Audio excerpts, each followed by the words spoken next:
Hey all, welcome back again to my educational YouTube channel commerce knowledge pool. मैं हूं professor Dishita Sethia और आज मैं सभी स्टूडेंट्स के लिए solution of economics question bank of class 12th discuss करने वाली हूं। स्टूडेंट्स, हमने लास्ट वीडियो में डिस्कस किया था क्वेश्चन नंबर 5 का टेबल का क्वेश्चन। हमने टेबल का सभी क्वेश्चंस हमने कंप्लीट किया है। सो आज के वीडियो में हम डिस्कस करेंगे दैट इज़ क्वेश्चन नंबर 5 का second part, that is diagrams. Yes students, जो डायग्राम्स है वो बहुत ज़्यादा इंपॉर्टेंट है आपके एग्ज़ाम पॉइंट ऑफ व्यू से, तो वो आज हम डिस्कस करने वाले हैं। सो इवन स्टूडेंट्स, अगर आप मेरे चैनल पे पहली बार आए हो, मेरा वीडियो पहली बार देख रहे हो, तो प्लीज़ मेरे चैनल को लाइक शेयर सब्सक्राइब करना ना भूलें। इवन नोटिफिकेशन को ऑन करें, क्योंकि आप सभी स्टूडेंट्स के लिए लगातार मैं ओसी एसपी एंड इकोनॉमिक्स के वीडियोस अपलोड करती रहूँगी। क्योंकि जो क्वेश्चन बैंक बोर्ड की तरफ से आया है, डेफिनेटली आपके एग्ज़ाम पॉइंट ऑफ व्यू से बहुत ज़्यादा इंपॉर्टेंट है। मैनी स्टूडेंट्स ने मुझे क्वेश्चन पूछा है और अभी भी पूछ रहे हैं कि क्वेश्चन बैंक में से ही पढ़ना है कि नहीं। तो डेफिनेटली स्टूडेंट्स, आप पहले क्वेश्चन बैंक को गो थ्रू करो एंड देन आप बाकी के आंसर्स लर्न करो, क्योंकि जो क्वेश्चन बैंक में क्वेश्चंस दिए maximum questions are covered. So definitely अगर आप क्वेश्चन बैंक भी लर्न कर लेते हो, अच्छी तरह से समझ लेते हो, तो आपके एग्ज़ाम बहुत अच्छे से जाएंगे। So it is very important to learn with the solutions and to go through with the entire question bank. तो अगर आपको नहीं पता है तो मैं लगातार सॉल्यूशंस अपलोड करती रहूँगी। तो अगर आप नहीं हो तो सब्सक्राइब करके रखिए एंड इवन नोटिफिकेशन को भी ऑन करें।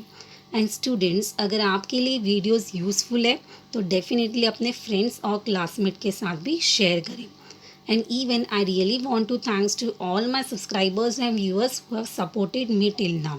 So let's begin with the question number 5 of subject economics, and we are discussing with the solution of economic question bank जो बोर्ड की तरफ से आया है। अभी अगर हम यहाँ पे डिस्कस करेंगे तो जो क्वेश्चन नंबर 5 सेकेंड पार्ट है, that is your diagram. Okay, तो देखो यहाँ पे डायग्राम आपको ऑलरेडी दिया है, सिर्फ आपको क्या करना है, उसको ऑब्जर्व करना है एंड जो नीचे क्वेश्चंस पूछे गए उसके अकॉर्डिंगली आंसर करना शुरू करना है। तो हम पहले ऑब्जर्व कर लेते हैं क्या दिया है। तो देखो स्टूडेंट्स, अगर हम ऑब्जर्व करेंगे तो units of commodity which is given on x axis, और जो यहाँ पे दिया है टोटल एंड मार्जिनल यूटिलिटी दिया है। मतलब यहाँ पे आपको total utility and marginal utility का कंबाइंड कर्व दिया है, राइट। तो उसके अकॉर्डिंगली हमें आंसर को मेंशन करना है। सो क्वेश्चन नंबर ए दिया है आपको, व्हेन टोटल यूटिलिटी इंक्रीजेज, तो मार्जिनल यूटिलिटी क्या होता है स्टूडेंट्स, डिमिनिश होना शुरू करना है। ये तो हमें अच्छी तरह से पता है स्टूडेंट्स कि जब टोटल यूटिलिटी इंक्रीज होता है तो हमारा मार्जिनल यूटिलिटी क्या होता है, डिमिनिश होना शुरू होता है। ये तो आपने टोटल यूटिलिटी चैप्टर में, जो यूटिलिटी का चैप्टर है उसमें आपने लर्न किया है। Second one, name the unit where consumer will be derived disutility. कौन सा ऐसा यूनिट होगा जहाँ पे कंज्यूमर क्या फेस करेगा, डिस यूटिलिटी फेस करेगा। तो इफ़ यू कंसीडर स्टूडेंट्स, तो यहाँ पे यूनिट नंबर 6, देखो यहाँ पे आपको जो ब्लैक पोर्शन दिया है, ठीक है, देखो यहाँ पे मार्क किया हुआ भी है आपका, दैट इज़ डिस यूटिलिटी। ठीक है, अगर यू कैन ऑब्जर्व कि हमने देखा था कि अगर और एक यूनिट्स ऑफ कमोडिटी वो कंज्यूम करना है तो एक पॉइंट ऐसा आएगा जहाँ पे उसको कोई भी यूटिलिटी नहीं मिलेगा and that utility will convert into disutility. तो उसको हम नाम क्या देंगे, डिस यूटिलिटी, और आपका नेगेटिव में चला जाएगा। तो कौन सा ऐसा यूनिट होगा, तो यूनिट नंबर 6। तो you can go to this answer. Next, when the total utility is maximum, the marginal utility is what? तो हमें ये भी लर्न किया कि जब टोटल यूटिलिटी मैक्सिमम होता है तो हमारा जो मार्जिनल यूटिलिटी होता है वो किस में कन्वर्ट हो जाता है, ज़ीरो में कन्वर्ट होता है। और वही पॉइंट को हम नाम क्या देते हैं, पॉइंट ऑफ सैटिस्फैक्शन। ठीक है। Next one, name the unit where consumer will derive maximum satisfaction. कौन सा ऐसा यूनिट होगा जहाँ पे कंज्यूमर को मैक्सिमम सेटिस्फैक्शन मिलेगा, तो दैट द यूनिट नंबर 5। ठीक है, यहाँ पे देखो मेंशन किया यूनिट नंबर 5 में आपको मैक्सिमम सेटिस्फैक्शन मिलेगा। अभी ये हमें कैसे समझ में आता है, तो पहले तो आपको टोटल यूटिलिटी एंड जो मार्जिनल यूटिलिटी उसके कंसेप्ट को गो थ्रू करना है। तो you can refer the chapter number 2 utility, जहाँ पे आपको क्लियरली मेंशन किया कि टोटल यूटिलिटी या मार्जिनल यूटिलिटी क्या होता है। वही डायग्राम है, वही डायग्राम को गो थ्रू करो, उसका डिस्टिंग्विश भी आपको दिया है। उस तरह से आप पहले कंसेप्ट को समझो and then you watch this particular answer, तो आपको क्लियरली कंसेप्ट समझ में आएगा। नेक्स्ट यहाँ पे सभी के लिए कितना मार्क्स है स्टूडेंट्स, तो यहाँ पे हर एक को कितना मार्क्स दिया है, 1 मार्क्स दिया है। तो इस तरह से आपका 4 मार्क्स का क्वेश्चन बनता है। I hope you are very much clear with the solution. Now next one, यहाँ पे आपको एक कर्व दिया है, that is demand quantity demanded in kgs दिया है, और एक साइड आपको क्या लिखा है, प्राइस के बारे में लिखा है, तो हम डिस्कस करेंगे। तो quantity demanded in kgs written and यहाँ पे प्राइस दिया है। अभी आपको यहाँ पे 2 डिमांड दी, एक कॉमन डिमांड है, उसके हिसाब से आपको डिसाइड करना है कि what will be the changes. So first A option demand curve D1 indicates what. तो अगर आप नोटिस करोगे तो देखो यहाँ पे आपको दिया है first demand curve, if you understand D1 अगर ये डिमांड कर्व है तो ये इससे हमें क्या समझ में आता है, अगर ये डिमांड कर्व को हम ऑब्जर्व कर दें, D1 को ऑब्जर्व कर लें, तो पहले हमें ये समझना चाहिए कि हमारा जो कॉमन डिमांड कर्व है वो कौन सा है स्टूडेंट, DD। ठीक है, अगर आपको समझ में नहीं आता है तो मैं मार्क कर ही रहा हूँ। देखो ये कॉमन डिमांड कर्व है, दैट इज DD। ठीक है, अभी यहाँ पे आपका जो D1 है वो डिमांड कर्व क्या हो रहा है, इंक्रीज हो रहा है, राइट। तो देखो अगर आप देखोगे it is going upward, right. तो ये क्या हो रहा है, इंक्रीज हो रहा है। ठीक है, तो यहाँ पे आपका क्या आंसर आएगा, increase in demand. But if you consider demand curve D2 indicates what, तो indicates what, decrease in demand. वो भी कैसे समझा, देखो यहाँ पे ये कॉमन है, उससे अगर हम नीचे तो टूवर्ड्स डाउन जाएंगे तो क्या हो रहा है, डिमांड डिक्रीज हो रहा है। इवन देखो यहाँ पे आपको एरोज दिए, उससे भी आपको समझ में आ जाता है, तो it will be decrease in demand. And name the about diagram and explain. अब ये पूरे डायग्राम को हम नाम क्या देंगे, तो answer will be changes in demand. और अगर हम उसको एक्सप्लेन करेंगे तो we know very well when demand for a commodity increases और decreases due to change in other factors and price remain constant. अगर कोई भी चेंजेस होता है, आइदर इंक्रीज होता है, आइदर डिमांड डिक्रीज होता है, तो यहाँ पे फैक्टर क्या होगा, दैट इज अदर फैक्टर्स के कारण होगा, but price will remain constant. ये आपका अगेन जो एक्सप्लेनेशन है, it is regarding variations, that is increase in demand, increase in supply. जो आपका chapter number 3 and chapter number 3A and chapter number 4, इसमें आपको दिया है वेरिएशंस इन सप्लाई, जहाँ पे increase in demand, decrease in demand, जहाँ पे डिमांड का चैप्टर। एंड यहाँ पे अगर वेरिएशन इन सप्लाई देखेंगे तो उसमें आपको एक्सपांशन दिया है, कॉन्ट्रैक्शन दिया है, that concept should be very much thoroughly done, तो ही जाके आपको ये समझ में आएगा। So I hope you are clear with the concept. ठीक है, नेक्स्ट आपको 2 डायग्राम दिए, one is quantity demanded in KG and other is quantity demanded in KG. दोनों वही दिया, सिर्फ आपको ऑब्जर्व करके बताना है। So diagram A represent expansion of demand in demand. ठीक है, डायग्राम ए क्या रिप्रेजेंट कर रहा है स्टूडेंट्स, एक्सपांशन इन डिमांड। क्यों एक्सपांशन हो रहा है, बिकॉज अगर आप एरोस देखोगे तो आपको उससे समझ में आएगा।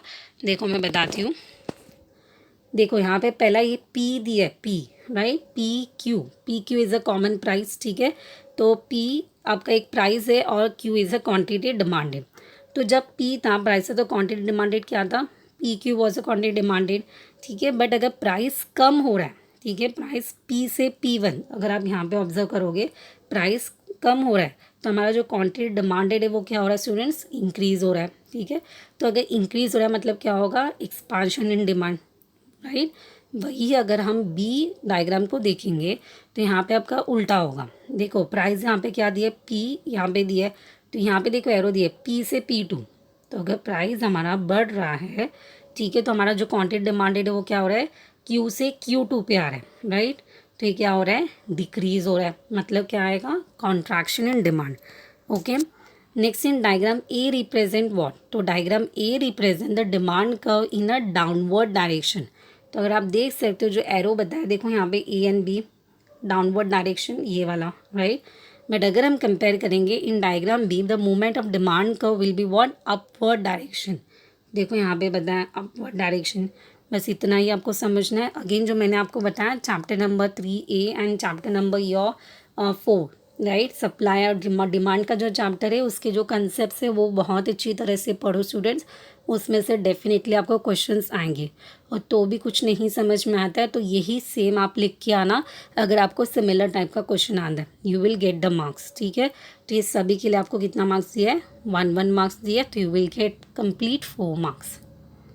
नेक्स्ट, सिर्फ यहाँ पे अभी आपको आइडेंटिफाई करना है इलास्टिसिटी, ठीक है, जो अगेन इलास्टिसिटी का जो चैप्टर है वो बहुत इंपॉर्टेंट है एग्ज़ाम पॉइंट ऑफ व्यू से। और मैंने भी बताया था आपको कि chapter 1, 2, 3, 4 and your 5 and 7 chapter ये बहुत ज़्यादा इंपॉर्टेंट है। तो let's see, identify the types of price elasticity of demand from the about diagram.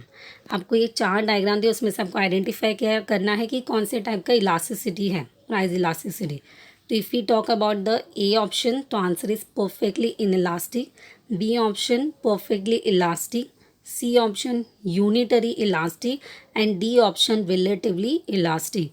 तो सिर्फ आपको इलास्टिसिटी का नाम डालना है, टाइप का नाम डालना है, बाकी कुछ भी नहीं डालना है, ठीक है। So again very simple to understand, but ये सब के लिए आपको पहले इलास्टिसिटी का जो चैप्टर है वो बहुत अच्छी तरह से गो थ्रू करना पड़ेगा। Next one, right slope of demand curve in about diagram. अभी आपको स्लोप बताना है अबाउट डायग्राम में, ठीक है। तो यहाँ पे अगर हम कंपेयर करेंगे तो फर्स्ट ऑप्शन आएगा vertical line parallel to Y axis. Second अगर हम देखेंगे हॉरिजॉन्टल लाइन। अभी ये मैं कहाँ से आंसर बता रही हूँ, ये जो डायग्राम है ना स्टूडेंट्स, ये वाला जो डायग्राम है उसके बेसिस पे आपको, ये जो डायग्राम्स है ना स्टूडेंट्स, उसके बेसिस पे आपको स्लोप बताना है। तो बी का आंसर होगा horizontal line parallel to X axis, C rectangular hyperbola and D is a flatter. तो ये आपका चैप्टर इलास्टिसिटी का करोगे तो आपको क्लियरली समझ में आ जाएगा। नाउ नेक्स्ट क्वेश्चन, और ये सब के लिए कितना मार्क्स दिया आपको, 2 मार्क्स दिया है। Next one, that is counted demanded and price is given. आपको पहला क्वेश्चन दिया है which method of measuring elasticity is used in the about diagram. Your answer is point and geometric method, जिसके लिए आपको क्या मिलेगा, 1 मार्क्स मिलेगा। अभी एक डायग्राम को स्टूडेंट पहले अच्छी तरह से देख लो क्या दिया। यहाँ पे काउंटेड डिमांड दी, यहाँ पे प्राइस दिया है, यहाँ पे आपको एक कर्व दिया, ठीक है। यहाँ पे आपको number of lines plot, number of point plot की ABCD ठीक है। ये सिर्फ डायग्राम को ऐसे याद रखो, मैं क्यों बोल रही हूँ आपको समझ में आएगा। तो यहाँ पे पहला आंसर आपका क्या होगा, दैट इज पॉइंट मेथड और ज्योमेट्रिक मेथड, जिसके लिए आपको 1 मार्क्स मिलेगा। ओके, नेक्स्ट जाते हैं, mention the types of elasticity at point C. तो your answer will be relatively inelastic. इसके लिए वो डायग्राम जो अभी हमने देखा वही बेसिस पे आपका आंसर होगा रिलेटिवली इनइलास्टिक। अभी जो सी ऑप्शन है, find out elasticity at point D by applying formula. तो यहाँ पे आपको एक फॉर्मूला, एक अजम्पशन करना है। तो let us assume that A is demand curve and its length is 8 centimetre. AE, अभी मैंने आपको बोला है कि डायग्राम को हमको अच्छी तरह से देखना है। तो ये जो देखो A एंड E, राइट, ये क्या है, एक डिमांड कर्व है, ठीक है। नेक्स्ट आपको दिया जिसके लिए हमें क्या लेंथ समझना है, 8 centimetre. At point D the point elasticity is measure. At point D मतलब कौन सा, ठीक है, पॉइंट डी अगर हमें देखा तो ये वाला पॉइंट डी है स्टूडेंट्स, जहाँ पे क्या मेजर हो रहा है, that is point elasticity is measure. तो अगर हम डी इक्वल टू करेंगे तो DE upon DA, right, DE upon DA, देखते कैसे आता है, DE अपॉन DA, देखो DE, ठीक है, अपॉन DA अगर हम करते हैं तो टोटल हमने 8 सेंटीमीटर लिया, ठीक है, 8 सेंटीमीटर लिया। तो अगर हम देखेंगे DE एंड DA तो how much centimetre it will be, तो क्लियरली हमें समझ में आएगा 4। तो 4/4 करोगे तो इक्वल टू 1, और इस टाइप को हम नाम क्या देंगे, यूनिटरी इलास्टिक। तो यहाँ पे अगर हम देखेंगे 10 at point D the demand is what, demand is unitary elastic. तो आपका आंसर क्या होगा, डिमांड इज यूनिटरी इलास्टिक। तो आपको अज्यूम करना है, स्केल मेजर करना है, अकॉर्डिंगली आपको ये क्वेश्चन को सॉल्व करना है, जिसके लिए आपको 2 मार्क्स दिए हैं। अच्छा खासा क्वेश्चन है, it is very good question to understand. Next आपको दिया है यहाँ पे, that is quantity demanded and quantity supplied in kg दिया है। यहाँ पे आपको प्राइस इन पर केजी दिया है, ठीक है। सिर्फ आपको ऑब्जर्व करना है, एक्सप्लेनेशन लिखना है। पहले mention the equilibrium point and equilibrium price in about diagram. तो इक्विलिब्रियम पॉइंट कौन सा होगा, DD equal to SS, right, DD equal to SS। हमें देखो यहाँ पे E मेंशन किया, इफ़ यू कंसीडर ये रहा आपका equilibrium point, DD equal to SS। यहाँ पे आपका प्राइस कितना है, तो देखो अगर हम यहाँ पे प्राइस देखेंगे तो कौन सा इक्विलिब्रियम पॉइंट में कौन सा प्राइस आ रहा है, दैट इज़ 300। तो equilibrium price is how much, 300, और इसके लिए आपको 2 मार्क्स मिलेगा। नेक्स्ट क्वेश्चन दिया, explain the concept of equilibrium price with the help of about diagram. जो ऊपर का डायग्राम उसके अकॉर्डिंग हमें कंसेप्ट एक्सप्लेन करना है। तो it is very simple to explain. When the price rises to rupees 300, quantity demanded and quantity supplied become equal, that is 300 kg. This stage of equilibrium where demand and supply become equal, ऐसा stage में जहाँ पर demand and supply will be equal, right. अगर हम वो stage देखेंगे तो उसको हम नाम क्या देंगे, डिमांड इक्वल टू सप्लाई, ठीक है। Hence ₹300 becomes the equilibrium price. तो अगर हम यहाँ पे कंपेयर करेंगे तो वो 300 क्या बनेगा, आपका इक्विलिब्रियम प्राइस बनेगा। तो you can consider with the help of the diagram, यहाँ पे 3000 kgs है, ठीक है, 3000 kgs है और आपका प्राइस कितना है 300। तो वही यहाँ पे एक्सप्लेनेशन लिखा है, देखो कि becomes equal that is 3000 kg and the ऐसा स्टेज जहाँ पे डिमांड इक्वल टू सप्लाई, वो कौन सा पॉइंट होगा, इक्विलिब्रियम पॉइंट होगा एंड उसी को हम नाम क्या देंगे, इक्विलिब्रियम प्राइस देंगे, ठीक है। इसके लिए आपको 2 मार्क्स दिया गया है। अभी जो लास्ट क्वेश्चन है आपको देखो एक फ्लो चार्ट दिया है जहाँ पे factors of production is given, land, labour, capital, enterprise, consumption, expenditure, ये आपका जो एक फ्लो चार्ट सर्कुलर फ्लो है, राइट। तो यहाँ पे आपको 2 क्वेश्चंस दिए हैं, explain the concept of the product real flow with the help of about diagram. तो यहाँ पे 2 मार्क्स है और उसी के लिए नेक्स्ट क्वेश्चन आपको दिया, explain the concept money flow with the help of about diagram. अगर हम इसका एक्सप्लेनेशन देखेंगे तो आपको पेज नंबर 62 में एक्सप्लेनेशन दिया है, तो वही एक्सप्लेनेशन आपको इसमें डालना है, ठीक है। तो इसलिए मैंने आपको पेज नंबर दिया, तो आपके लिए आसान होगा। टेक्स्ट बुक का पेज नंबर 62 पे अगर आप जाते हो तो you will get the solution over there, ठीक है। सो यहाँ पे हमने क्वेश्चन नंबर 5 जो डायग्राम है ऑफ सब्जेक्ट इकोनॉमिक्स, जहाँ पे हमने सॉल्यूशन डिस्कस किया, वो हमने कंप्लीट किया। सो स्टूडेंट्स, अगर मैं एक बार रिवाइज करूँ तो हमें ये समझ में आता है, मैंने क्वेश्चन नंबर 1 यहाँ पे 1 2 3 4 5 6 क्वेश्चन नंबर 1 पूरा सॉल्व किया है मैंने। Then we have started with the question number 2, जहाँ पे question number 2A and B भी हमने कंप्लीट किया। फिर 3 आपका डिस्टिंग्विश है, तो उसका आपको ज़रूरत नहीं होगा। And after 3 I started with the question number 5, जहाँ पे हमने टेबल्स कंप्लीट किए हैं और आज मैंने डायग्राम्स कंप्लीट किए। अभी आपके लिए माइट भी क्वेश्चन होगा कि एग्री एंड डिसएग्री जो आपको चाहिए, and the second thing your case study, ठीक है। तो ये 2 है जो अभी तक बाकी है, जो मैं आपको अपकमिंग वीडियोज़ में अपलोड करूँगी। टिल देन स्टूडेंट्स, अगर यहाँ पे आपको लगता है रियली कि videos are useful, it is helpful to you all, then please अपने फ्रेंड्स और क्लासमेट के साथ शेयर करें, ठीक है, और उनको भी मेरे चैनल से जोड़ें। Thank you students for your love and support. इस तरह सपोर्ट करते रहिए, ठीक है। So stay tune, keep supporting and do share all this videos to your friends and classmate. Thank you for listening. Stay focused and start your preparations and do your preparations very well. ठीक है. So thank you everyone.